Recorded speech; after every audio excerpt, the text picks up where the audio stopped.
All right, so for DWI checkpoints on Long Island and New York City, where do you see them happening normally? What cities? I see them a lot now on Long Island, in the Hamptons, Southampton, East Hampton, West Hampton, Hampton Bays, Northampton. We see them in Quogue. We see them in Huntington, all over Suffolk County, Nassau County. They are out, but they've been moving around, so we can't pinpoint exactly where they are, but they're coming out of the Glen Cove area. People should just be wary. It is summertime, and you can't pick up a newspaper without seeing something about DWI. You can't pick up a newspaper without seeing something about boating while intoxicated. And it's all out there. We have several boating while intoxicated cases that we've been very successful in defending. But you know, these things are out there, and this is the reaction that is going on now, because it makes good media headlines for the government, for the police. And you mentioned previously there's an app for Android and iPhone right now that lets you tape your encounter with the police? Yes, it is called Police Tape. It is created by the ACLU in New Jersey. It is legal. It's for all smartphones. I've downloaded onto my smartphone. And you know, I encourage people that if they have an encounter with the police at any time, why should the police be the only ones with the video? It certainly is something that people should protect themselves. And unfortunately, we live in a time and an age where we need to protect ourselves from the government to a certain extent. And if you can, certainly I would encourage you to record the encounter with the police. Okay, so you don't think that they'll be subject to any criminal penalties for doing that? I don't believe you're subject to any criminal penalties. I'm going to say the police are not going to want you to do it. So I don't know necessarily that you want to shine it into space, but you certainly can discreetly, you can turn it on, leave it on the seat of your car, you can put it someplace. So there's audio. The police tape does have audio and visual. Something that you can download, you can experiment with and see how it's best.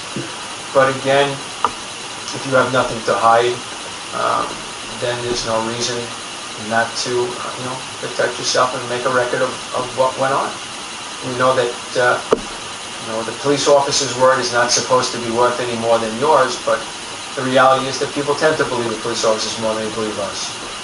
So it's nice sometimes if the police officer is not being 100% truthful or candid. At least, the recording of the account can show that you were in a better condition than he says you were in, and that you didn't sound in the condition that they say you sounded. So in New York, are there in-car police cameras? Some do. Some have in-car police cameras, yes.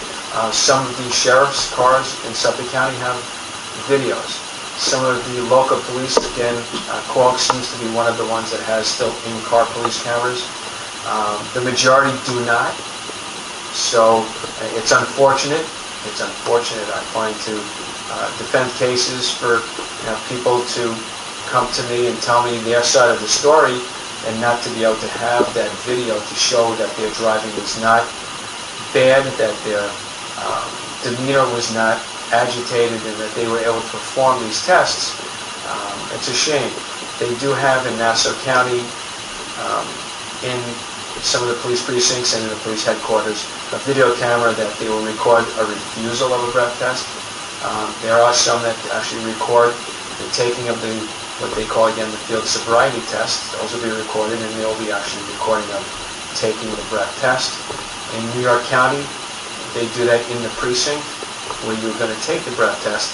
They'll record you consenting to take the breath test, the actual taking of the breath test. If you submit to those physical maneuvers, those will be recorded as well. And usually, it's helpful to us to have that on video.